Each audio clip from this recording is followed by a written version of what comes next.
Welcome back. Break से हम वापस आ गए और जैसा मैंने आपसे कहा था कि बस मैं ब्रेक में इसको ठंडा करूंगी, मैंने इसको ठंडा कर लिया। तकरीबन इसकी स्टीम निकलना बंद हो गई है। अब इसके साथ साथ ये जितनी देर थोड़ा सा और ठंडा होगा, मैं यहाँ पे एक जेली बना लूँगी ताकि वो हम ऊपर से पोर करेंगे उसे। जेली के लिए मैं पानी को थोड़ा सा गर्म करूँगी और इसमें हम अपना जो आम जेली पाउडर होता है उसको डिज़ोल्व कर लेंगे और ये हम ऊपर से पोर करेंगे।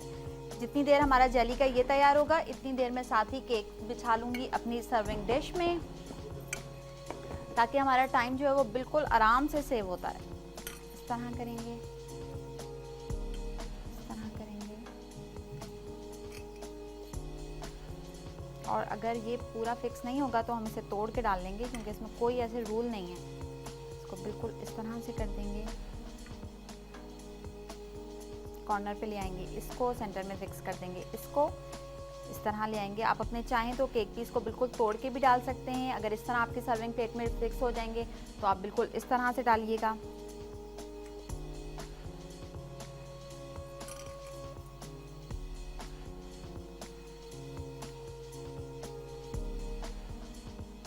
मैं चाह रही हूँ कि बाहर की तरफ जो है वो हमारी बिल्कुल नीट लेयर आए, क्योंकि बाहर का जो लेयर है वो आपको नज़र आएगा। आपने इस तरह से डाल लिया, जो एक्स्ट्रा है उन्हें साइड पे कर दें। अब आप बिल्कुल अपने कस्टर्ड को थोड़ा थोड़ा करके इसमें पोर करेंगे।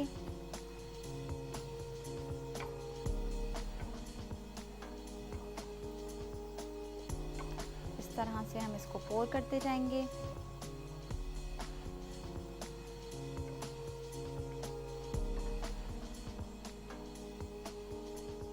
इसको हम बाद में बिल्कुल अच्छे से नीट करेंगे। पहले एक दफ़ा हम इसे पोर कर लें, इसे इस तरह, और इसको छोड़ देंगे। इतने साथ ही हमारी जेली के उसमें भी बबल बनने शुरू हो गए। इसका हम फ्लेम ऑफ कर देंगे और इसमें हम डाल देंगे अपनी जेली पाउडर और उसको साथ साथ हिला देंगे इस तरह,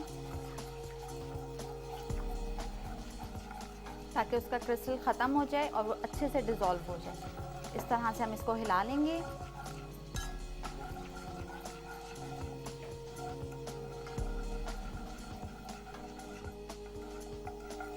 इसको बिल्कुल इस तरह से चलाते रहना, ये बिल्कुल फ़ौरन से हो जाता है। जैसे इसकी स्टीम बनना बंद हो जाएगी, मैं इसको अपने कस्टर्ड लेयर पे बिल्कुल सही से, जिस तरह मैंने अभी कस्टर्ड पोर किया, इसे जेली को इस तरह पोर करूँगी। उसके बाद हम जस्ट इसकी लेयरिंग करेंगे और कुछ भी नहीं।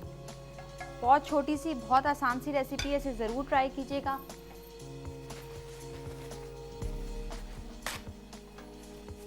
इतने हम अपना कस्टर्ड की इसको साफ़ करते हैं इस तरह से।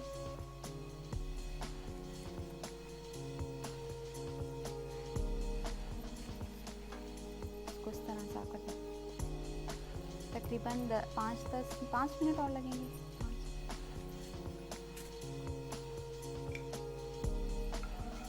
एक सर्टेन पोजीशन पे आ जाएगी तो मैं इसे पोर कर दूंगी कस्टर्ड के ऊपर, और फिर उसके बाद ये थोड़ा सा जमेगी और हम इस पे लगा देंगे अपनी बाकी चीज़ों की लेयर इस तरह से। अब हमारा काम थोड़ा इजी हो जाएगा। मैं एक साफ चम्मच ले लूँगी जेली की लेयरिंग स्टार्ट करने से पहले।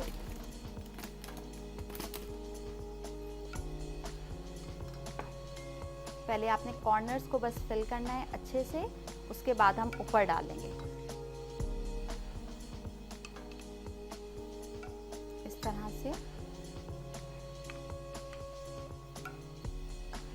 कॉर्नर्स पे पहले अच्छे से पोर कर देंगे, ताकि बाहर से जो है वो हमारी आउटर लेयर जो नज़र आएगी वो सही से जेली के साथ नज़र आए।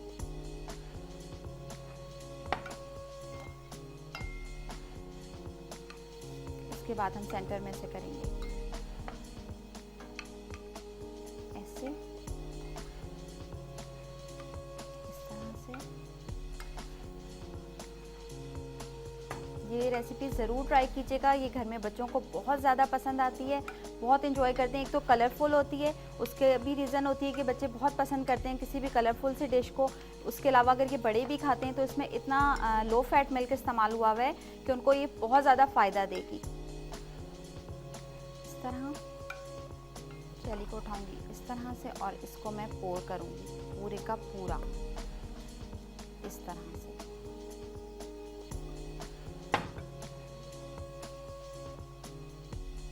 ताकि ये जम जाए। सिर्फ मुझे इसमें से जमाना है। इस तरह कर दिया, इसको किया मिक्स।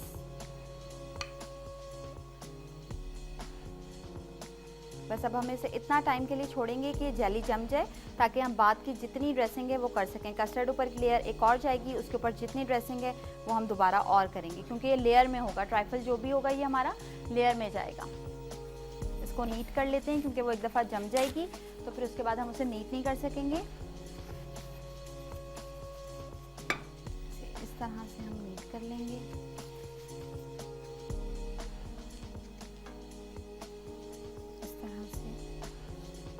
अब इसको बस इतनी देर हमने छोड़ना है कि जेली जम जाए और हम इसकी एक फाइनल शक्ल निकालें। इस पर कस्टर्ड डालेंगे और अपना पाइनएप्पल डालेंगे, मैंगो डालेंगे, क्रीम डालेंगे, क्यूब्स में जो जेली हमारे पास मौजूद है हम वो डालेंगे और उसके बाद हम इसको एक फ़ाइनल लुक दे देंगे, जो कि आपके सामने मैं दिखाऊंगी कि किस तरह से इसकी फ़ाइनल लुक आएगी। आधा कस्टर्ड मैंने इसमें पोर किया है, आधा कस्टर्ड मैंने छोड़ दिया है, क्योंकि मैं लेयरिंग के वक्त जाऊँगी इसमें। अब कुछ बात हम करते हैं रमज़ान के हवाले से। अल्लाह ताला रमज़ान के लिए फरमाता है कि रोज़ा रखना इबादत तो है ही, लेकिन उसके तमाम जो अल्लाह ताला ने रोज़े के साथ इंसान पे एक चीज़ फ़र्ज़ की है कि वो हर उस बात का ख्याल रखे जो दूसरों की भलाई के लिए हो। सबसे बड़ी बात जो होती है इंसान को कि वो ग़ीबत से बचे। ग़ीबत एक ऐसी चीज़ है जिसके लिए सूरह हुजरात में अल्लाह ताला कुरान में फरमाते हैं कि ग़ीबत ऐसा बड़ा गुनाह है कि क्या तुम में से कोई शख्स भी चाहेगा कि वो अपने मुर्दा भाई का गोश्त खाए। तो अगर हम सिर्फ इसी चीज़ को देख लें कि अल्लाह ताला मुर्दा भाई का गोश्त कोई भी नहीं खा सकता, तो अगर ये चीज़ अगर हम सोच लें कि अल्लाह ताला उस चीज़ को कितना ज़्यादा नापसंदीदा करार दे रहे हैं, कि वो कह रहे हैं कि क्या तुम में से कोई शख्स चाहेगा कि वो अपने मुर्दा भाई का गोश्त खाए। अगर हम सिर्फ आज के लिए ये अहद करें कि आज हम किसी की ग़ीबत नहीं करेंगे, तो बहुत सी बुराइयों से अल्लाह ताला हमें आज ही महफूज कर लेगा। क्योंकि ग़ीबत एक इतना बड़ा गुनाह है कि जब आप एक शख्स से दूसरे की बुराई करते हैं और उसके बाद वो बात जो है वो एक से दूसरे पे फैलती है, तो वो बिल्कुल बात क्या की क्या हो जाती है बुराई, और सबसे ज़्यादा बुराई उस शख्स पे जाती है जिसने पहली दफ़ा वो बात शुरू की होती है। ग़ीबत के लिए एक हदीस मुबारका से आया है कि अल्लाह ताला तमाम गुनाह तमाम तौबा कबूल फरमा लेता है, लेकिन उस शख्स की तौबा, उस शख्स की दुआ कबूल नहीं होती जिसने ग़ीबत की होती है, उस वक्त तक कि जब तक कि वो शख्स उसे माफ़ ना कर दे जिसकी उसने ग़ीबत की होती है। तो अगर ये चीज़ हम अपने जहन में रखें कि हर गुनाह की माफ़ी हमें डायरेक्ट अल्लाह ताला से मांगने से मिल जाएगी, कि हमने अल्लाह ताला से मांगा कुछ भी डायरेक्ट और उसने हमें उससे नवाज दिया। लेकिन अगर हम किसी की ग़ीबत करते हैं और फिर कोई दुआ करते हैं, तो अल्लाह ताला हमें उस वक्त तक माफ़ नहीं करेगा जब तक कि हम उस शख्स से माफ़ी नहीं मांग लें। तो अपने गुनाह को करने से पहले ही ये चीज़ अपने जहन में रखिए कि काश आज के दिन सिर्फ हम ये गुनाह ना करें। रमज़ान के हवाले से छोटी छोटी सी चीज़ें, छोटी छोटी सी बातें, अगर एक दिन भी आप इन पे अमल कर लें, मैं और आप, हम में से कोई भी फरिश्ता नहीं उतरा, अगर हम में से कोई भी एक दिन भी ये बातों पे अमल कर ले, तो हम बहुत से गुनाहों से, बहुत सी बुराइयों से बच सकते हैं। तो कोशिश कीजिए इस रमज़ान में अपने आप को गुनाहों से पाक करने की, अपने आप को अपने अल्लाह के सामने बहुत अच्छे से पेश करने की। इसके साथ ही हम लेते हैं एक छोटा सा ब्रेक। आप कहीं मत जाइएगा, मिलते हैं ब्रेक के बाद।